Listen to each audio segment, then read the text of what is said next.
Paz do Senhor, amém. Agora, nesse momento, por conta do tema, falar a paz do Senhor faz até mais sentido. A gente vai entender isso aqui durante a palavra. Bom, mais uma vez aqui, podendo ministrar com vocês. Bom, como a gente tem ministrado aí durante a semana, os temas que a gente tem trabalhado, essa semana a gente falou sobre ser um promotor da paz, né? E aí, durante os estudos, o que eu andei lendo, vieram 3 questionamentos na minha cabeça, né? Então, o primeiro será que a gente está sendo um promotor dessa paz? Será que a gente tem entendido o que é isso, né? Um outro questionamento é o seguinte: será que somos portadores e testemunhas dessa paz? Né? E o terceiro ponto será que entendemos de fato o que significa ter paz com Deus? Porque uma vez que a gente entende isso, fica mais fácil a gente traduzir isso para o nosso irmão, né? Então, pensando nisso, e no texto base que veio o tema, que é o de Tiago 3,18, se quiserem abrir aí para ler. É um versículo bem breve, é bem interessante a gente olhar para ele. Ele fala o seguinte: o fruto da justiça é semeado em paz por aqueles que promovem a paz. Então, ele reforça que não só o fruto da justiça, ele é resultado de um ambiente de paz, mas ele também é semeado por aqueles que conhecem a paz. Então, a gente vai entender e avançar dentro do nosso estudo aqui, para poder ter a compreensão correta do que é esse fruto de justiça, do que é essa paz que a gente tanto fala, que a gente tanto canta, e que às vezes a gente desconhece tanto, né? E tentar colocar um pouquinho mais de compreensão no nosso coração aí, em relação à questão da paz que excede todo o nosso entendimento. Amém? Vamos orar. Deus, mais uma vez a gente se apresenta aqui, Senhor, para aprender um pouco mais, para entender um pouco mais a Tua palavra, para que o Senhor fale em nós, através do Teu Espírito Santo, nos ajudando, Senhor, a entender mais profundidade o Seu coração, com mais profundidade, Senhor, a Tua palavra, para que cada dia mais a gente revele o Seu caráter e não o nosso. Amém, Deus. Muito obrigado. Então, a gente está falando aqui sobre semear o fruto da justiça num ambiente de paz, né? Acima de tudo, semear a paz significa vivenciar e significa zelar por essa paz, correto? Então, nas relações diárias, a gente vai demonstrar não só o fruto dessa justiça, mas para que antes desse fruto seja revelado, a gente precisa primeiro entender e aí exercitar esse ambiente de paz. Apenas vivendo essa paz, a gente pode ser, de fato, pacificadores, como diz na palavra, lá em Mateus 5, no Sermão da Montanha. Né? Eu vou citar ele aqui mais para frente, mas basicamente é isso. Lá Jesus fala o seguinte: bem-aventurados os pacificadores, pois eles serão conhecidos como filhos de Deus. Ou seja, Jesus está falando o seguinte: os filhos de Deus, obrigado, Deus. Os filhos de Deus, eles são conhecidos por serem pacificadores. E aí, será que na nossa vida pessoal a gente tem sido e demonstrado essa natureza de filho de Deus? Não só na igreja, não só nesse momento aqui de reunião eclesiástica, vamos dizer assim, mas nos momentos em que a gente está ali no meio do mundo, vamos dizer assim, no trabalho, na família, no mundo secular. A gente tem lembrado de ser filho de Deus lá também? Tem dado tempo de ser filho de Deus?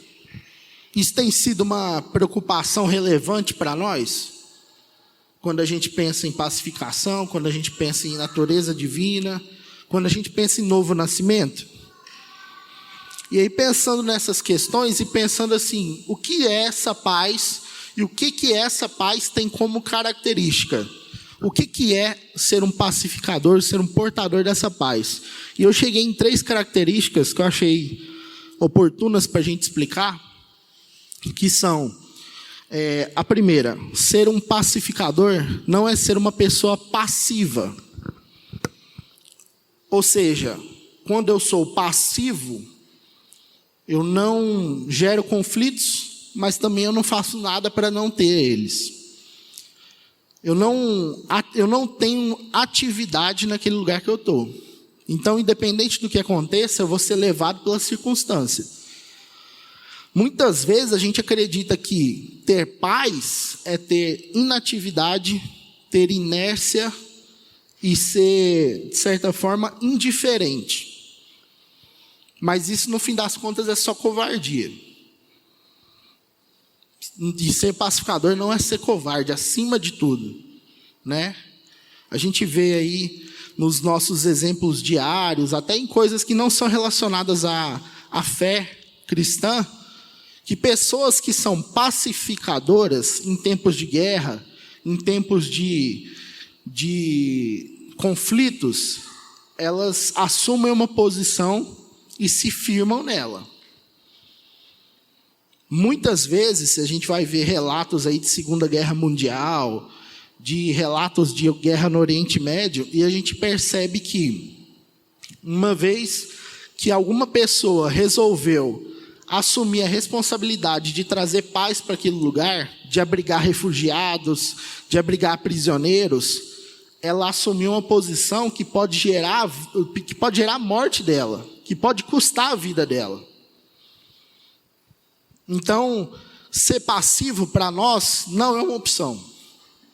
Não vale a pena para nós sermos passivos em relação àquilo que Deus tem nos colocado na mão, o nosso propósito. Então, exige uma postura ativa, guiada pela verdade e pelo testemunho da paz que excede todo entendimento. Ser pacífico, então, nesse caso, é também, às vezes, ser irracional para quem está vendo de fora. Assumir prejuízos e responsabilidades que uma pessoa normal falaria: você está doido, eu não quero mexer com isso não. E fugir. E aí, é muito interessante, porque na palavra diz que nosso guia tem que ser a paz de Cristo nos nossos corações.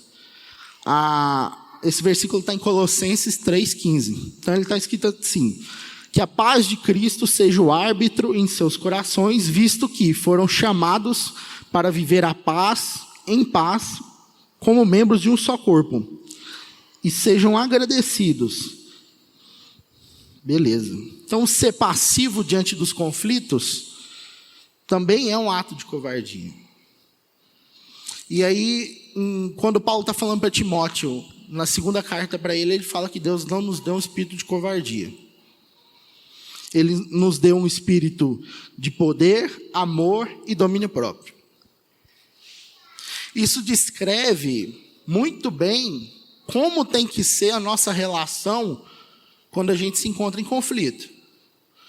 Porque a gente tem um espírito que nos dá poder para fazer as coisas, que nos dá amor para amar pessoas que não têm, que nós não temos capacidade de amar, e ainda nos dá domínio próprio para que a gente não estabeleça um conflito ainda maior do que ele está sendo gerado.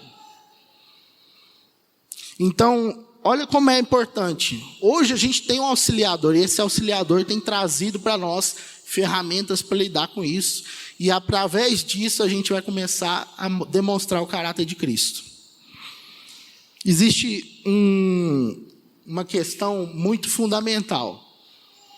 Querendo ou não, a gente tem a vocação e o ministério da reconciliação. E não só pensando no ministério da reconciliação, a gente tem que pensar também dentro do corpo de Cristo, porque o ministério da reconciliação ele é para fora. Apesar de que tem pessoas dentro da igreja que precisam se reconciliar com Deus. Mas a gente está falando agora esse Ministério da Reconciliação é de pessoas de fora da igreja, que ainda não conhecem a verdade, ou que ainda não têm contato com essa verdade. E aí, a gente tem que entender que talvez causar conflitos desnecessários possam atrapalhar a nossa relação com essas pessoas. E aí, a gente vai prezar pela relação. Porque uma vez que a gente está num corpo bem ajustado, a gente vai, às vezes, até morrer para ser membros uns dos outros. Amém? Lá em Efésios 4:3 fala o seguinte: façam todo o esforço para preservar a unidade do Espírito pelo vínculo da paz.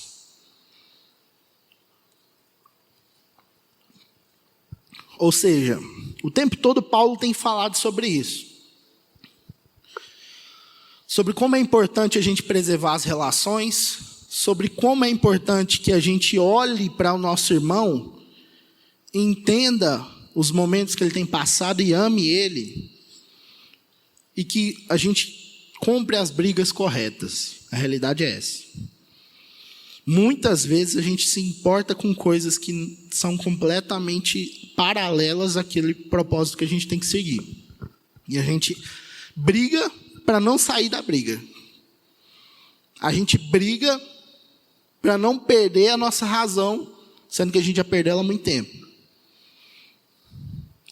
Então, ser um pacificador, aí a gente tem uma segunda característica, que é o quê? Ser um pacificador é não ser um negligente.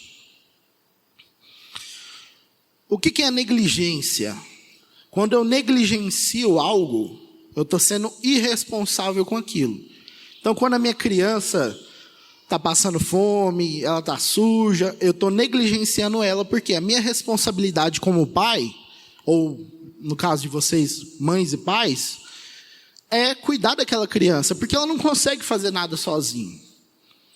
Ou, se fizer alguma coisa, vai se fazer mal para ela, que na maioria das vezes é o que acontece. Então, ser negligente é você se negar o seu papel e função que Deus te deu. E aí agora a gente olha para essa promoção da paz que a gente tem que tentar viver e entende que ser um promotor da paz é também assumir uma responsabilidade pelos irmãos ao nosso redor. E aí a gente está falando de irmãos que sabem e irmãos que não sabem que são irmãos nossos. E aí, a gente tem como saber quem é irmão e quem não é? É difícil. Mas no fim das contas, Deus, Jesus no caso, falou para amar o próximo como a nós mesmos. Então não interessa se eu acho que aquele irmão é ou não é irmão de fato. O meu dever é amar. Mesmo que seja para ele resgatar, para ser resgatado, ou que ele não seja meu irmão. O meu testemunho, ele tem que ser ilibado, ele tem que ser uma carta viva do que eu sou e do que eu vivo. Então, quando a gente entende que o nosso compromisso de promover a verdadeira paz exige de nós um posicionamento em relação ao corpo de Cristo, tudo muda. Porque zelar pela paz inclui, muitas vezes, mediar conflitos e até sacrificar nossos interesses para que os outros experimentem uma paz que excede o entendimento. E essa conta é cara. Abrir mão do que a gente quer, abrir mão daquilo que a gente acha que é certo, abrir mão das nossas vaidades em prol da paz que excede o entendimento é difícil. É algo que dói. É algo que nos faz sangrar.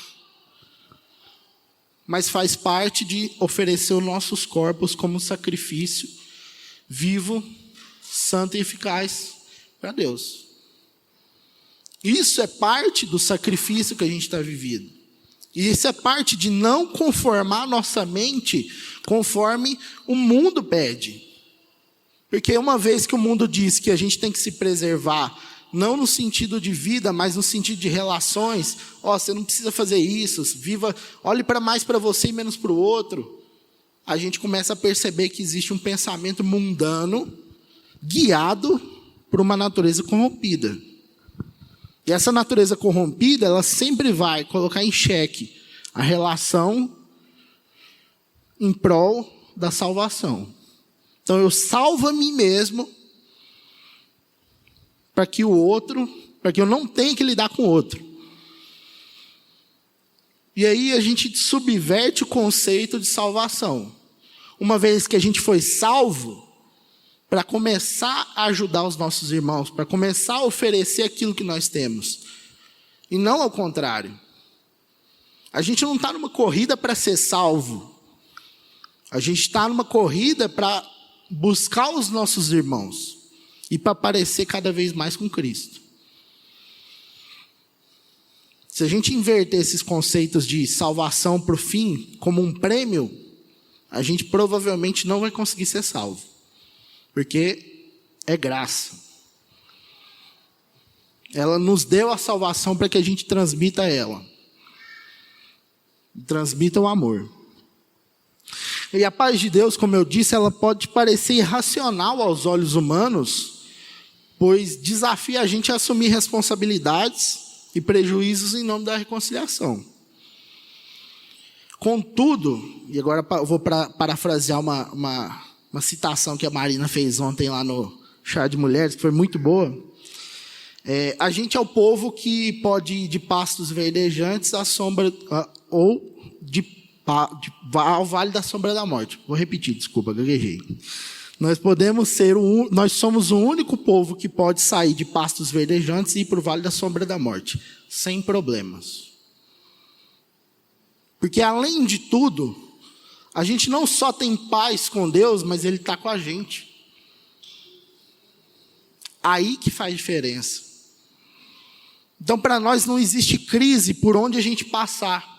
Por qual circunstância a gente tiver, não tem que ter crise. Que para nós, qualquer lugar que a gente estiver, se a gente tem paz com Deus, a gente está bem. Eu gosto muito de uma citação do Paulo Júnior, que ele fala o seguinte, que naquele versículo que fala que as portas do inferno não prevalecerão contra a igreja, né? E ele fala que o povo geralmente olha para isso com muito triunfalismo, né? O inferno não vai atrapalhar a igreja. Mas no fim das contas, e aí segundo a visão dele, ele diz que o inferno não vai atrapalhar a gente entrar lá e sair.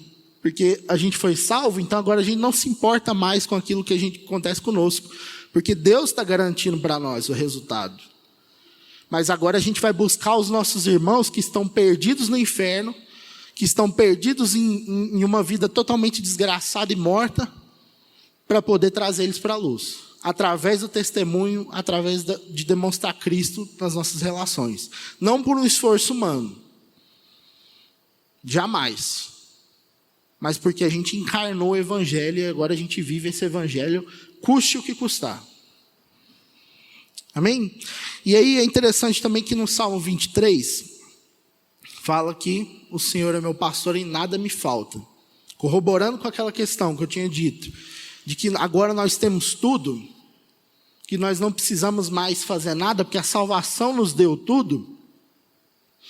É interessante a gente olhar para aquele versículo e pensar. E eu, olhando aqui no original, ele fala que a expressão nada me faltará também pode ser olhada como nada me falta. Ela tem vários contextos, né? Então ela tem alguns significados interessantes, que é nada me falta, ou ela pode também ser interpretada como não terei necessidade, ou não estarei sem nada. Isso reforça que em Deus a gente tem tudo. Então não é uma questão de que Deus vai satisfazer os nossos desejos naquilo que a gente acha que é, mas aquilo que nós já temos, Deus já nos deu e a gente não precisa correr atrás. Agora a gente tem que olhar para o nosso irmão e ajudar ele a amadurecer. Então, a gente olhou as duas características importantes, que é, ser um pacificador não é uma pessoa passiva, e ser um pacificador não é uma pessoa negligente. Mas tem uma terceira característica do pacificador, que é o pacificador, ele age com intencionalidade. Então, são 3 níveis de comprometimento. Uma pessoa passiva, ela é alheia às circunstâncias. Uma pessoa negligente, ela se esforça para não se envolver naquilo que ela tem que se envolver. Mas agora que a gente entende que a gente é filho de Deus, a gente vai se envolver intencionalmente naquilo que é preciso que a gente se envolva. É essa a questão principal. E aí, pensando nisso, a gente foi chamado para agir com intencionalidade. Temos um propósito muito claro. O nosso propósito é testemunhar o amor de Deus, compartilhar a experiência com Cristo, ser luz e sal nesse mundo. Isso é a nossa responsabilidade. Se a gente falha em alguma dessas 3, talvez a gente não está sendo e não está agindo conforme o nosso chamado. E aí, olhando para isso, a gente tem que entender que, vivendo em paz, nós semeamos em paz, e aí a gente pode colher o fruto da justiça. E essa justiça que é dita no livro de Tiago, não é uma justiça mundana. Porque muitas vezes para nós pode parecer que a justiça mundana, ela satisfaz os desejos do nosso coração. Mas a gente está falando de uma justiça divina. Ou seja, quando a gente olha para a palavra e fala que existe justiça e essa justiça é divina, a gente está dizendo que um pecador consegue reconhecer em si próprio a sua condição pecadora. E aí ele corre atrás, ele olha para o Salvador e fala: eu preciso dessa justiça em mim, que fez com que Cristo fosse crucificado. Ele se fez injustiça por nós para que a gente fosse justificado. Então é essa justiça que ele está falando. É esse fruto de justiça que é falado. Quando a gente está em paz, no ambiente de paz, que a gente persegue essa paz, a gente consegue demonstrar para o ímpio, ou para o irmão que está do nosso lado, que ele tem que olhar para Cristo. E às vezes consertar a trajetória dele. É interessante porque a gente falar sobre essa intencionalidade na paz nos diz respeito a abrir mão do controle e do esforço humano. A maior tentação que a gente tem é de achar e de pensar que nosso esforço pode levar as pessoas a Cristo. Você pode até se esforçar, como muitas pessoas notáveis na humanidade se esforçaram para transformar pessoas de mal para bem. Então você tem muitos exemplos aí, Gandhi, Madre Teresa de Calcutá, por aí vai, né? Eles conseguem transformar pessoas más para pessoas boas, entre aspas. Mas Cristo é o único que consegue transformar uma pessoa morta para uma pessoa viva. Mas aí entra uma questão. Essa vontade é a vontade divina. Portanto, ela vai ser realizada por Deus. Através de nós, mas por Deus. Deus, acho que na carta de Efésios, é citado que Deus opera em nós o pensar e efetuar. Fugiu a palavra aqui. Ou seja, Deus em nós nos gera até a vontade de fazer, e não só isso, Ele também faz através de nós. Então, semear a paz demonstra a confiança de que Deus está no controle de todos os processos. Porque eu não me precipito, eu não gero conflitos e rompimentos e desgastes, porque eu não estou desesperado. Porque eu confio em Deus.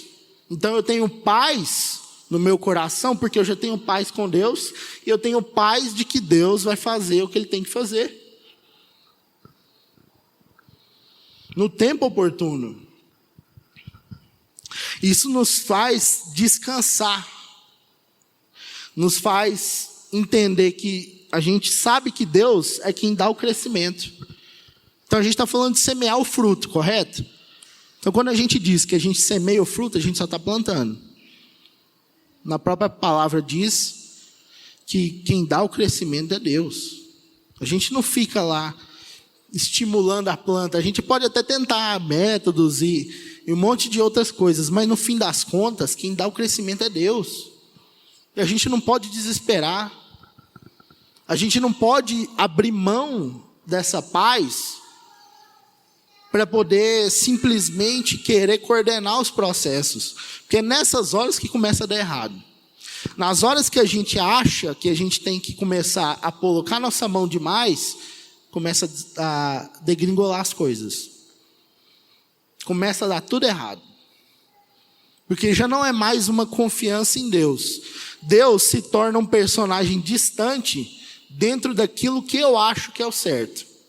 E Ele só dá uma ajudinha. A gente fez 99%, Ele vai lá e faz 1%. Não é assim que funciona. Na verdade, Ele faz 99%, a gente faz 1% só. E olhe lá, porque muitas vezes nem 1% a gente consegue fazer. Né? E aí, pensando nisso, a gente observa a história de Abigail, no livro de Samuel, né? No capítulo 25, de 1 a 35. Eu vou ler ele rapidinho aqui, para que a gente pegue um contexto, porque dentro dessa história, ela tem as 3 características. Ela não foi passiva, ela não foi negligente e ela agiu com intencionalidade. Então vamos lá. Versículo 1. Samuel morreu e todos os filhos de Israel se reuniram para planteá-lo. Ele foi sepultado em sua casa em Ramá. Ramá, no Oriente Médio, tá, pessoal? Essa região, inclusive, tem o mesmo nome hoje. Após isso, Davi se levantou e foi ao deserto de Parã. Davi e Nabal. Havia um homem em Maom que tinha suas propriedades no Carmelo, Monte Carmelo. Ele era muito rico, possuía 3.000 ovelhas e 1.000 cabras, e estava tosqueando as ovelhas no Carmelo. Esse homem se chamava Nabal, e sua esposa era Abigail. Abigail era inteligente e bonita, mas Nabal era rude e mau em suas ações, sendo descendente de Caleb. Só para dar um contexto aqui, para vocês entenderem o quanto esse cara é rico. Na sociedade judaica, era uma sociedade praticamente agrícola. Então, não era muito difícil você ter 100 ovelhas. Esse cara tinha 3.000. Era comum que os donos das ovelhas, eles, tipo assim, eu tenho 10 ovelhas, o Felipe tem 12, o Roberto tem 8. A gente junta as nossas ovelhas tudo no mesmo pasto e contrata um pastor para tomar conta delas. Então, era muito comum isso. Só que esse cara sozinho tinha 3.000 ovelhas, né? E 1.000 cabras. Então era um cara muito rico, né? Quando Davi, no deserto, soube que Nabal estava tosqueando as suas ovelhas, enviou 10 rapazes com a instrução de irem ao Carmelo, Monte Carmelo, e falarem a Nabal em seu nome, dizendo: paz para você, paz para a sua casa e paz para tudo que você possui. Ouvi dizer que você está tosqueando suas ovelhas. Durante o tempo em que seus pastores estiveram conosco, não os maltratamos, e nada lhes faltou enquanto estavam no Carmelo. Pergunte aos seus servos, e eles te confirmarão isso. Por favor, seja favorável a estes servos e a Davi, seu filho, e nos dê qualquer coisa que estiver à mão. Os rapazes de Davi foram e disseram essas palavras a Nabal, em nome de Davi, e depois aguardaram sua resposta. Nabal respondeu com desprezo: quem é Davi? Quem é o filho de Jessé? Hoje em dia muitos servos fogem de seus senhores. Eu não deveria pegar o meu pão, minha água e a carne que eu preparei para os meus tosqueadores e dar a homens que eu nem sei de onde vêm? Os rapazes voltaram a Davi e relataram o que Nabal havia dito. Davi, então, ordenou que cada homem cinja sua espada, ou seja, coloque na bainha para poder usá-la. E assim o fizeram, incluindo Davi. Cerca de 400 homens seguiram com ele, enquanto 200 ficaram cuidando da bagagem. Enquanto isso, um servo de Nabal foi até Abigail e disse: Davi enviou mensageiros do deserto para saudar o nosso Senhor, mas ele os insultou. No entanto, aqueles homens foram muito bons para conosco. Nunca fomos maltratados por eles. Nada nos faltou durante todo o tempo que estivemos no campo. Eles eram como um muro ao nosso redor, tanto de dia quanto de noite, enquanto apacentávamos as ovelhas. Pense bem e veja o que pode fazer, pois a desgraça está decidida contra o nosso Senhor. Contra toda a sua casa. Aliás, e contra toda a sua casa. Ele é um homem tão mau que ninguém consegue falar com ele. Ou seja, Nabal procurou com a própria mão um destino sangrento para ele mesmo, né? Por justamente ser rude, ser uma pessoa difícil de lidar. Ao contrário do que a gente tem falado aqui. Abigail agiu rapidamente. Pegou 200 pães, 2 odres de vinho, 5 ovelhas preparadas, 5 medidas de trigo tostado, 100 cachos de uvas passas e 200 pastas de figo. Colocou tudo sobre jumentos e disse aos seus servos: vão na minha frente e eu seguirei. Mas ela não contou nada a Nabal. Enquanto Abigail descia pelo monte, encontrou Davi e seus homens, que vinham em sua direção. Davi havia dito: de nada valeu ter protegido tudo que esse homem possui no deserto. Ele me pagou o bem com o mal. Que o Senhor me castigue se até o amanhecer eu não matar todos os homens da casa de Nabal. Quando Abigail viu Davi, ele desceu rapidamente do jumento, inclinou-se diante dele e se prostrou ao chão. E ela disse: meu senhor, que a culpa recaia sobre mim. Permita que essa sua serva fale e ouça as palavras dela. Não dê atenção a esse homem maligno, Nabal. Ele é exatamente como seu nome indica, insensato. Eu, sua serva, não vi os rapazes que o Senhor enviou. Agora, meu senhor, tão certo como vive o Senhor Deus, tão certo como vive a sua alma, foi o Senhor quem o impediu de derramar o sangue e de fazer justiça com as próprias mãos. Que os seus inimigos sejam como Nabal. Este é um presente que essa serva trouxe, que seja dado aos rapazes que seguem meu senhor. Ou seja, ela está falando isso para Davi.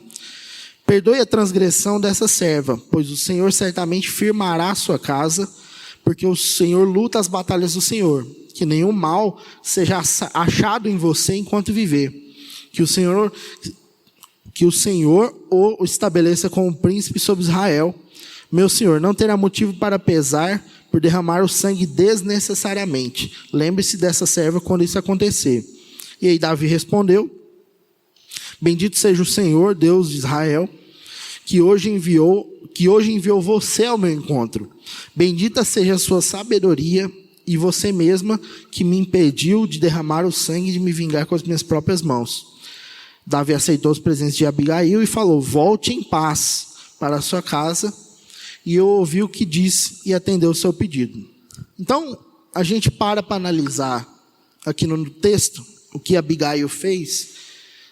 E olhando até do ponto de vista humano, ela foi muito sábia. Porque ela impediu a morte não só do seu marido, que naquela sociedade, uma mulher viúva ou divorciada, ela seria praticamente nada, né? Infelizmente, era a sociedade da época. Mas também impediu a matança dos seus servos, que não tinham nada a ver com Nabal, nem com seus filhos. Também não tinham relação nenhuma com o problema que Nabal causou. E é interessante porque ela agiu muito rápido. Ela zelou por correr atrás e falar que aquilo deveria ser feito. Ela agiu com sabedoria, coragem e intencionalidade. É interessante que ela fala assim, que a culpa caia sobre mim. Ela assumiu a responsabilidade de pagar essa conta. E aí, ela evitou uma tragédia. E a gente entende que, assim como Abigail, a gente tem que ser promotor dessa paz. Ela poderia ter tido um prejuízo enorme, às vezes só de ter ido lá falar com o homem. Vamos lembrar, sociedade de Israel, naquele tempo, para a mulher falar com o homem já era uma coisa estranha. E mesmo assim ela foi lá e falou, né? A gente tem que aprender a colocar-se na linha de frente e mediar conflitos e demonstrar o fruto do Espírito. A gente foi chamado para isso. Qualquer pessoa que está no mundo não é capaz de lidar, às vezes, com um conflito tão bem quanto o cristão. E eu creio nisso. Se existe um conflito, qualquer cristão, de fato, filho de Deus, é capaz de lidar melhor com qualquer pessoa. Porque ele tem um auxiliador para fazer isso por ele. Ele possui características desse novo nascimento, que é o fruto do Espírito, dito em Gálatas 5, 22 a 23. Mas o fruto do Espírito é amor, alegria, paz, paciência, amabilidade, bondade, fidelidade, mansidão, domínio próprio. A pessoa que possui essas características todas é muito capaz de manter a paz no ambiente. Porque é fruto não da natureza humana, mas de uma natureza divina. Pessoal da banda, se quiser já subir. Então, entendendo isso, a gente tem que pensar o seguinte, que estar em Cristo é essencial para transmitir e vivenciar essa paz. Sem Ele, os nossos esforços são em vão.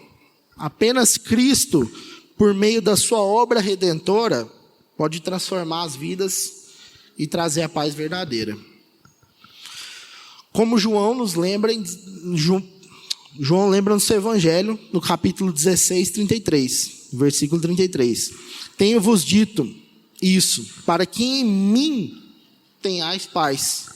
No mundo tereis aflições, mas tende bom ânimo, eu venci o mundo. É interessante a gente olhar para esse versículo e pensar, ele não promete que a gente vai vencer o mundo, hora nenhuma. Ele não fala, vocês vão vencer. Mas ele fala para a gente estar nele, porque ele já venceu. A nossa paz tem que estar depositada nele. Ele é o fiador dessa paz que a gente tem que ser promotor. Então, a promessa dele, quando a gente canta que a paz é uma promessa, e que ele não pode mentir, é sobre isso. Ele levou sobre si os nossos pecados, levou as nossas transgressões, para que a gente não só tivesse paz com Deus, mas que agora a gente pudesse levar essa paz onde a gente fosse. E aí eu queria orar por vocês hoje, para que Deus nos incomode. Nos incomode a demonstrar essa paz com intencionalidade. Para que o Espírito Santo, de fato, possa nos incomodar mesmo. Tirar o nosso sono. Muitas vezes a gente tem fugido e criado conflitos porque a gente não quer assumir uma responsabilidade. Nós somos capazes, nós temos a capacitação do Espírito Santo, mas a gente se nega. E a gente continua se negando a fazer aquilo que Deus quer que a gente faça. Amém? Vamos orar aqui. Senhor, quero te pedir, Pai, que o Senhor possa abençoar, que o Senhor possa conduzir as nossas vidas, que a paz que excede o entendimento, que a paz que nos torna filhos de Deus, possa ser o nosso árbitro do nosso coração. Ou seja, ela delimita os nossos corações, e que seja assim, Senhor. Que qualquer coisa que a gente faça que fuja disso, não seja para nós um objetivo. Não nos deixa a gente andar por aí vivendo como o mundo vive, em busca de evitar conflitos, mas que a gente possa entrar nesses conflitos, mediar e conseguir chegar no objetivo, que é demonstrar o Cristo. Nos ajuda, Senhor, a ser linha de frente onde a gente for. Não por liderar, não por querer reinar em qualquer lugar, mas para servir, para entregar o nosso coração para o nosso irmão, para entregar vida onde não tem vida. Nos ajuda, Deus. Amém, Senhor. Nos ajuda a entender essa paz. Nos ajuda, Senhor, a custe o que for, entregar essa paz para quem está do nosso lado. Através do Teu Espírito Santo, através do Teu amor, através da pessoa do próprio Cristo que tem que ser revelado em nós, Pai. Eu creio nisso, Senhor. Nos ajuda, Pai. Em nome de Jesus. Glória a Deus. Amém, Pai. Que o Senhor possa nos trazer de fato, Senhor, que o Seu nome possa tirar o nosso medo. Senhor, que a Tua graça, o Teu amor possa nos alcançar de fato, onde a gente estiver. A gente assuma as responsabilidades que a gente tem que assumir, Pai. Em nome de Jesus, nos leve em paz para a nossa casa. Que a graça do Senhor, a salvação do Teu Filho, as consolações do Espírito Santo possam permanecer conosco. Não só hoje, mas para sempre, Pai. Amém.